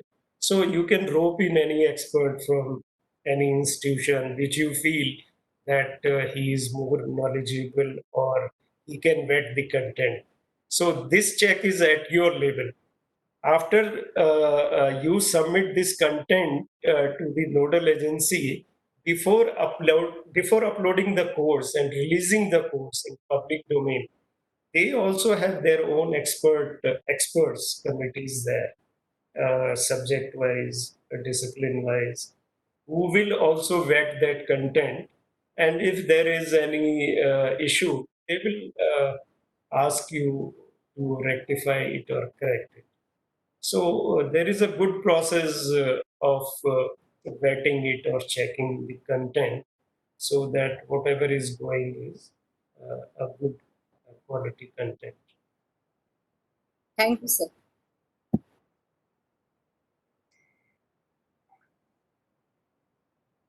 Dr. Vishal, there are few questions in chat window. Sir, there are a few questions from the participants who have written in the chat window. One question is from Dr. Lalit. What about the subjects having practical contents? Is it challenge for creation of Mooc for such subjects?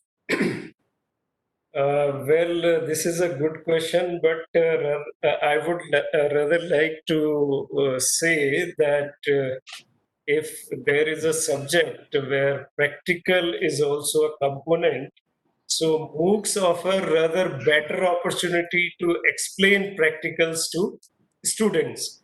I share one example with you. I had a very senior colleague whose son gifted him a watch, a foreign watch that he brought from US, and he was not able to set it and adjust many of the features of the watch. So he went to YouTube, found some videos about that watch, and seeing those videos, he could learn all the functions and operation of that watch. So practical component means the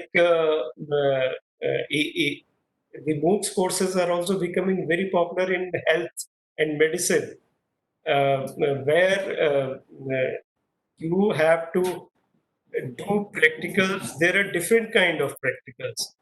For example, if you want to learn driving, so certainly you can understand the concept and theory through MOOCs, but until or unless you have some simulator kind of thing, you can't really learn driving through MOOCs. But there are other practicals where understanding concepts and how to do that experiment, the process of that experiment, understanding of the process is important for the learners. Those can be easily implemented.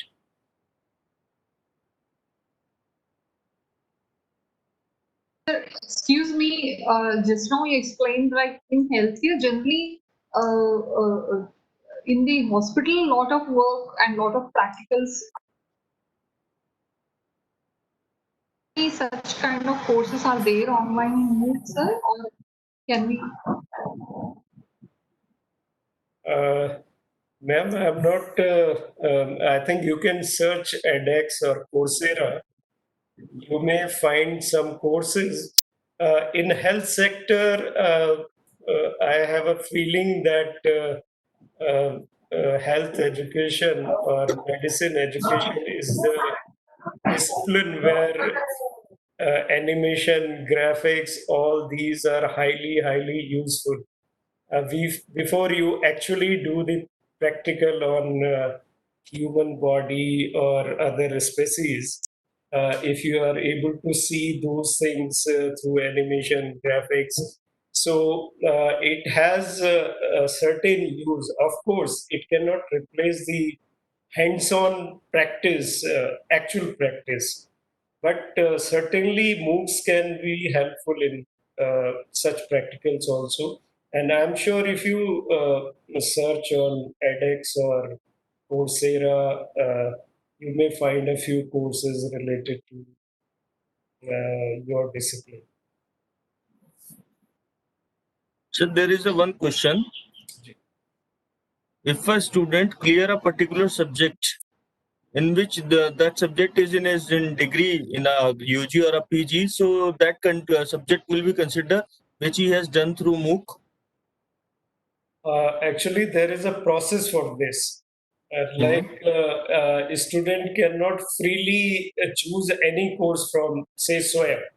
Otherwise, this will be chaos everywhere. Okay. So, what is the process which we have adopted at MCRC? every year we select 4 or 5 courses from the portal. We study what are the content of these courses, who is offering these courses, and who is the institution behind these courses.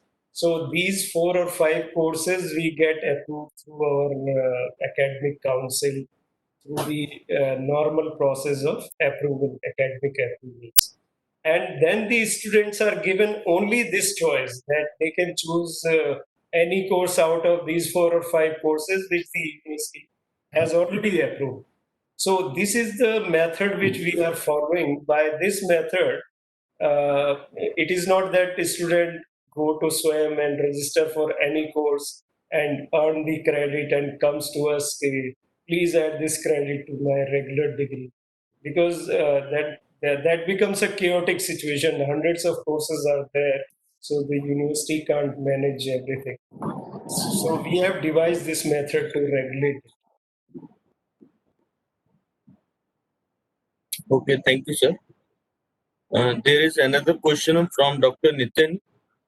We would like to know the possible solutions to overcome the challenges faced during the Mooc. Possible challenges in what context, like Dr. during Nitin, the your question is, I think, incomplete. Can you please send the detail of your question?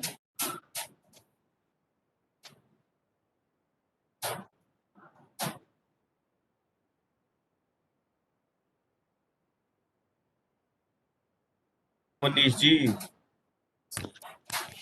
there is a one question from Dr. Lalit that if we prepare PPT for his course and upload to his university website, then will it be considered as a Mooc? No. actually, we have spent almost 2 hours. If still this is a doubt whether it will be a MOOC or not, then I put myself in a difficult position. If we are uploading a PPT, that can't be a MOOC, that is a PPT itself. Yes, And sir. hundreds of such PPTs and other educational resources, including the lecture chart and so many things, they make up. MOOC is a much bigger course. MOOC is not PPT. PPT is just one very small fragment of MOOC.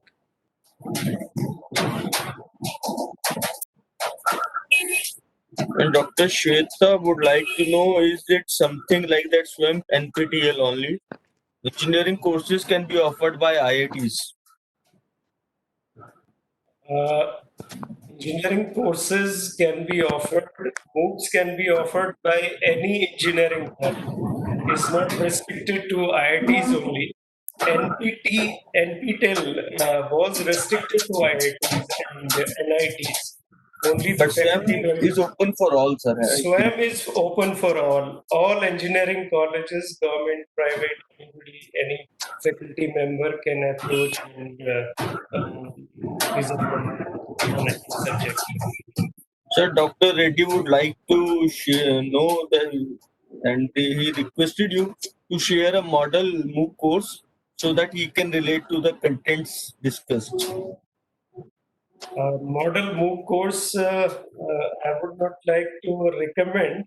If he wants to go to courses on SWAYAM, he can find any course of his interest. He can go to swayam.org or edx.org.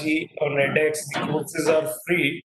So he can select any course of his liking, his choice, which is the area he would like to pursue, and register for the course. It is better to register for the course and then see how the course progresses, what are the elements, how the classes are being conducted, what are the lectures, what are the tests, what are the different methods to do quizzes, what kind of assignments are given. So it is he is right. It is better to register for a MOOC to feel it and to experience it at first hand. And it doesn't cost anything either on SWAYAM or any other international platform.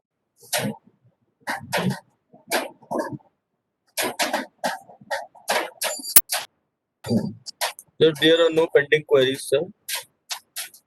There is one Dr. Shtia. Course era edX recognized by UGC or AICT, sir? Unfortunately, Coursera and edX are not recognized by UGC or AICT.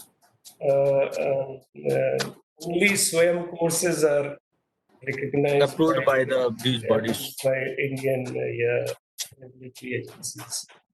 But the courses on edX and Coursera are of a variety of nature.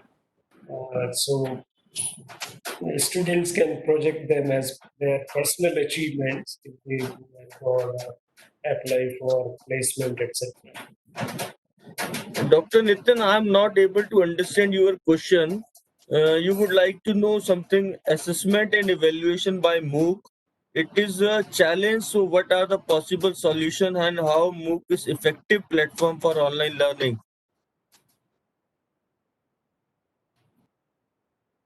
So evaluation in Moocs is no more a challenge now.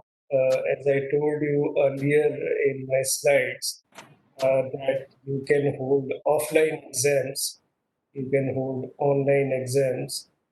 In online exams also you can hold proctored exams. So now you see on IIM CAT exam. What is the CAT exam? Is a highly ranked and respected entrance test. It is fully conducted online. IITs, they are conducting their exam online. And MET, all international agencies, they are conducting their exams online. These exams are proctored exams, and they are much, much better than face-to-face exams. So there is no question of any issue in evaluation of candidates or assessment. Yes, if assessment part which the teacher has to do is definitely a big challenge because there are thousands of students. So it becomes difficult to evaluate their assignments. Most of the things like quizzes and other things will be evaluated by the platform itself. But for such assignments, we have support of technical assistants or teaching assistants. The 13 background, there is a provision of TAs also.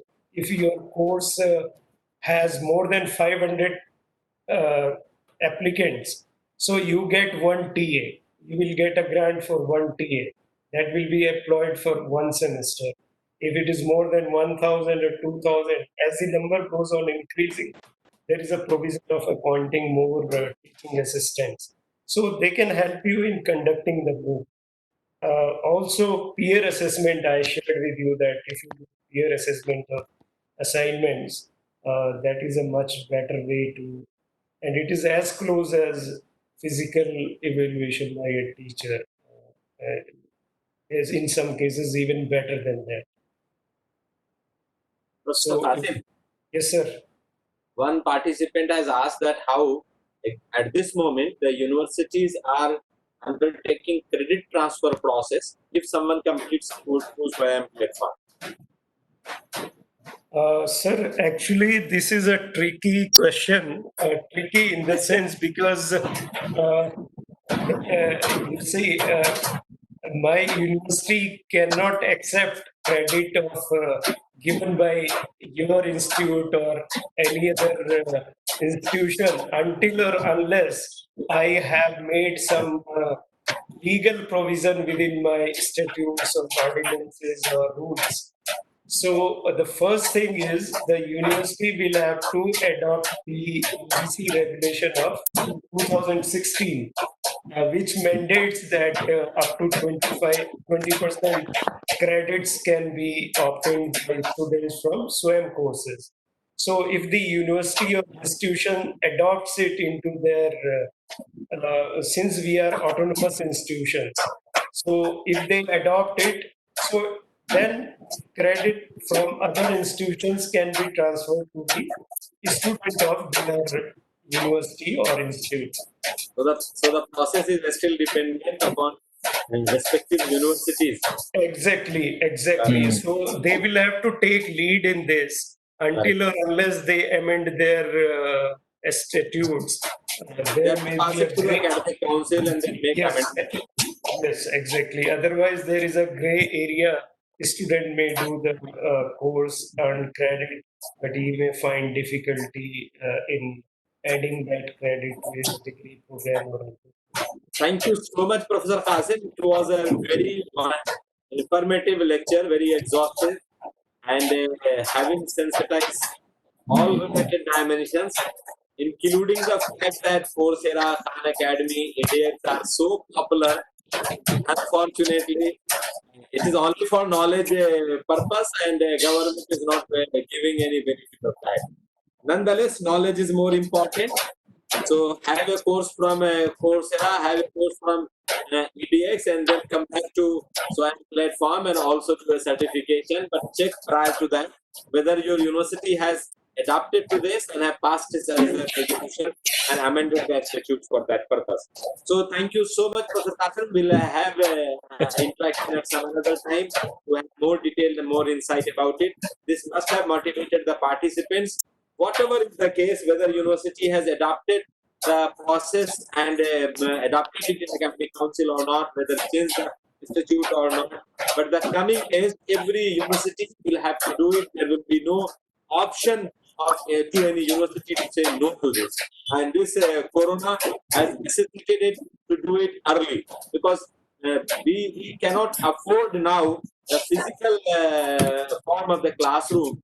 So the moment it's a digital learning, the credit will have to come through the Mooc kind of platforms. And as I was discussing with you, it's for the information of the participants, that every party has already done a top level meeting that from existing 20% of the credit transfer, they wanted to go to 40% of the credit transfer. Let's see what happens, and that too under the backdrop of the new education policy, where the government is talking about maintaining an academic credit bank, where this last tricky question that how to do the credit transfer will become relatively easy. Whatever you do in from your university or do it from Swam platform, the credit will go to your academic credit bank, ACB, and from there the transfer will become seamless, not only to the host institution or host university, but also to any other university in the country. Let's hope for the best days in the academic system to come, and then we should interpret and implement it in the best possible manner. Should not find in between the line or the gray areas to play with that, because ultimately it is with the education, with the career, with the future, and with the architecture of the society. If we do not consider it in the right way, probably we are not architecting the right society. So as a teacher, as an academician, as a leader in its system, it's our responsibility to have a better architecture for the society by providing the better teaching learning environment, better ecosystem for gaining knowledge. Thank you so much. Nonetheless, the certificate is not for you. Certificate is for the purpose that you should remember us, that what for the certificate is there. So I wish you always all the best. remember It was you. a nice experience. I always remember you. Thank you very much, sir. Thanks a lot. And I thank the participants for bearing with me for almost 2 hours. Thank you. Yes. Thank you, sir. Yes. And since the morning almost. Okay. Now you are at liberty. You are at liberty to leave it. Dear Okay. participants, we have circulated you the assessment and evaluation process. Also, we have circulated by now that teams which we have formed based on your willingness, based on your interest, based on your choice. If you have any question related to that, whether assessment process or related to the team formation or related to any project title which we have informed to you, you may unmute your mic and ask us. At this moment, I wanted to apprise you all that please be punctual in giving your attendance. Also, that we have circulated few project titles. If you feel that you have an idea of a better project title, we are not a kind of rigid academic system.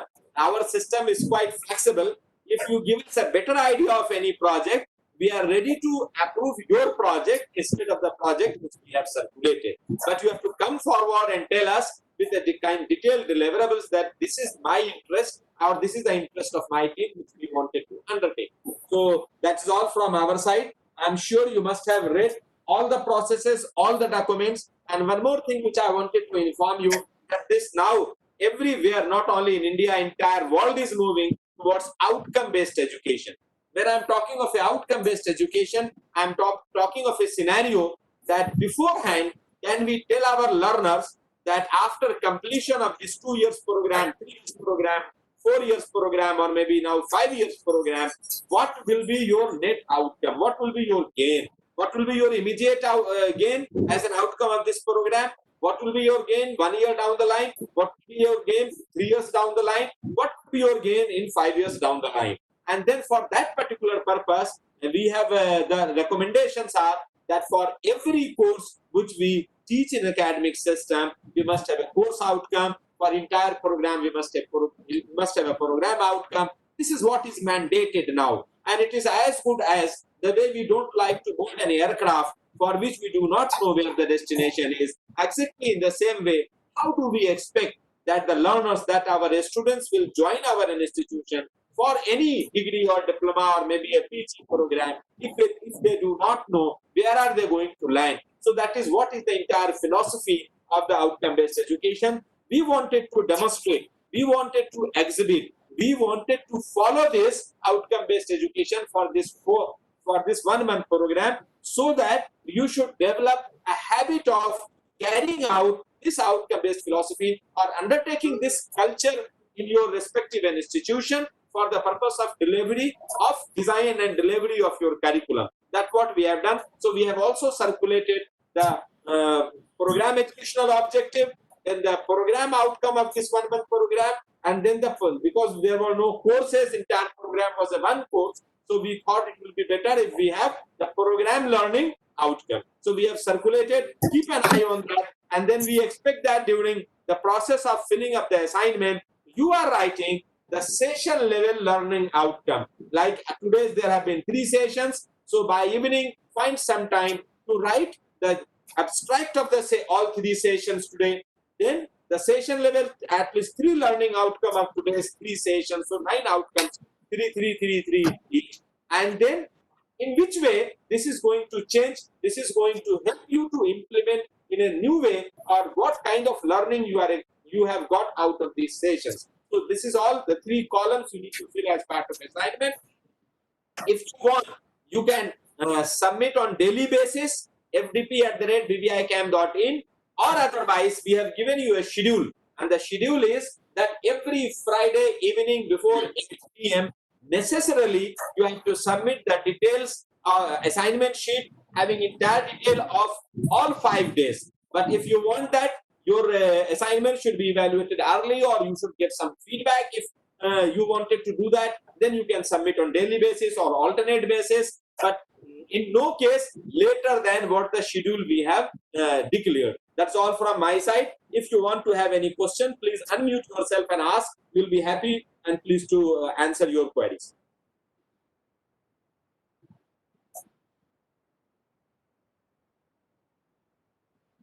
Thank you so much. Many of the participants are writing that session was fruitful and very informative.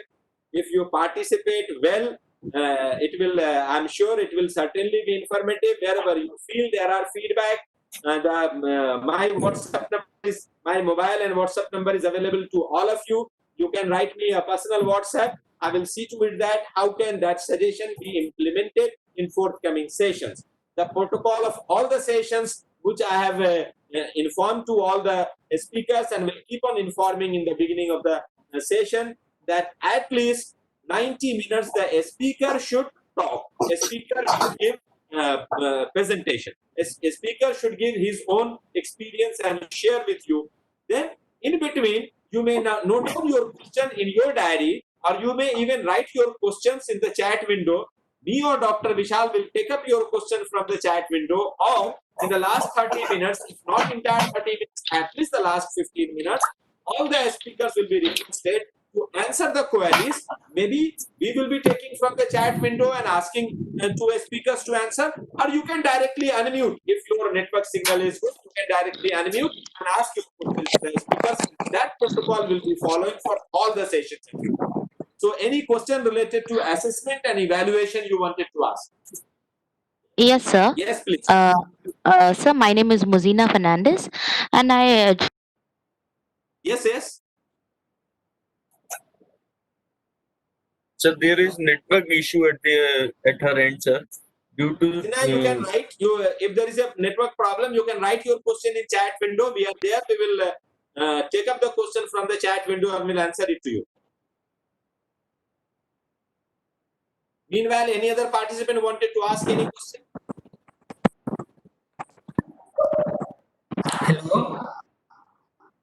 Hello, sir. This is Yeah. Sir, the assessment will be done in that format only. The assessment, whatever the assessment we have to do in that format given only. Assignment in that format only. And one more clarification about that. Very good, you asked that question. That say, for example, today if you filled 3 sessions, now tomorrow you need not create a new file. In the same file, remaining rows are empty. So in the same file, remaining rows you need to fill. Once you send, say for example, you fill 3 sessions, send it today. Now tomorrow you want to fill and send it. So send in the same file and then fill in the same file and then send it, so that tomorrow the same file will have 5 rows filled, and then so on so forth. So this implies at the last, that is 28th of August, the same file will have all the rows filled. That is what we are expecting. No multiple files you are going to make in any case, only one file every time you are going to fill. So progressively all the rows will be filled till the last day. Hello? Yeah, please. Sir, is there any process of marking the attendance? Yes, there is a process of marking attendance, and in order to ensure that every one of you are attentive and attending sessions, sometime attendance is marked at the end of the session, sometime attendance is marked in the beginning of the session, sometime in between the session. I have circulated a sheet in which I have asked you to note down the contact details of the team member. Mr. Manish Kumar is responsible for marking the attendance. He keeps marking, and he might have informed today also to those participants who could not attend. And every week what we have decided that for 5 days attendance, for first 5 days attendance, so every week from Monday to Friday, the attendance will be compiled of all the participants, and then the same will be circulated in the WhatsApp group in an Excel sheet on Saturday, maybe around 11 a.m. by Saturday. So if you are logging with your own name, nothing to worry. If your name is not displayed, some other name is displayed, please put in the WhatsApp group, post in the WhatsApp group with which name you are attending the session, or post to Mr. Manish that with which name you are attending, so that he can mark that name against your name as an attendant. Yes, please. Thank you, sir.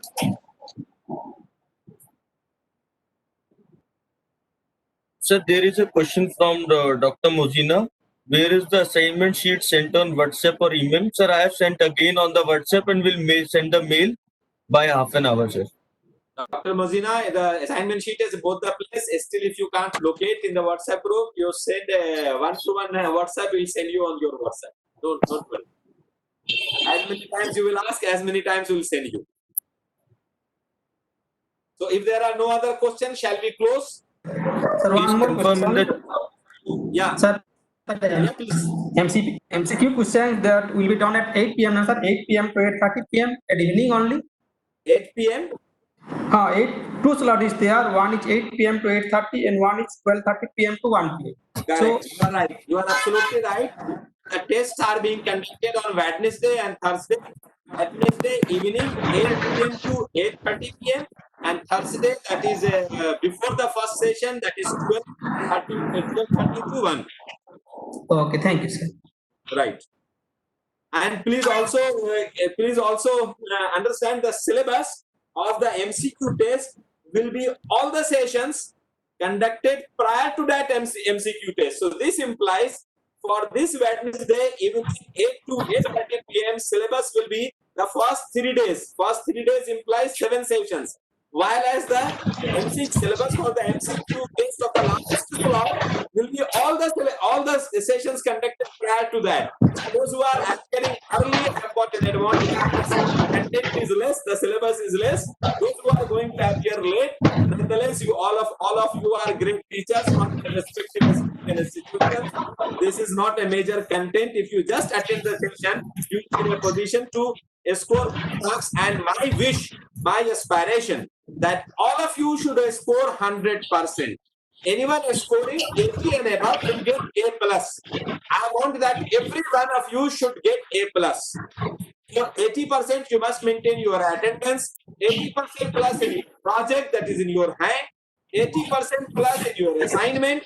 80% plus in MCQ test. If you could not score in 1 attempt, 2 attempts, come back to me. I will give you multiple attempts.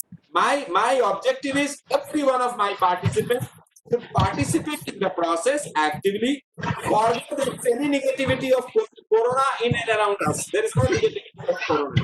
Let's engage ourselves in the learning process, and despite multi-dimensional or multi-spherical disruptions, and ensure that everyone should get 100%. If not 100%, 80 to 100. And those who will score 80% in the first test, if they do not want to improve, they need not to give any subsequent test. But if they want to improve, they should give the subsequent test. I hope rest of the things are clear. YouTube link, Dr. Vishal, please share WhatsApp group. Sir, already shared, sir. Oh yes, once again share it. As many times you can share, as many times you want. At least these teachers should get inspired that when they go back to their institution, if a students ask 10 times anything, they should not get fed up and they should answer 10 times. But never ever give direct answer to your student. Always enable him, facilitate him to get a platform where from he can explore that answer also and multiple other alternative answer. That what is the job of today's time. We will not be tutor, we will be facilitator.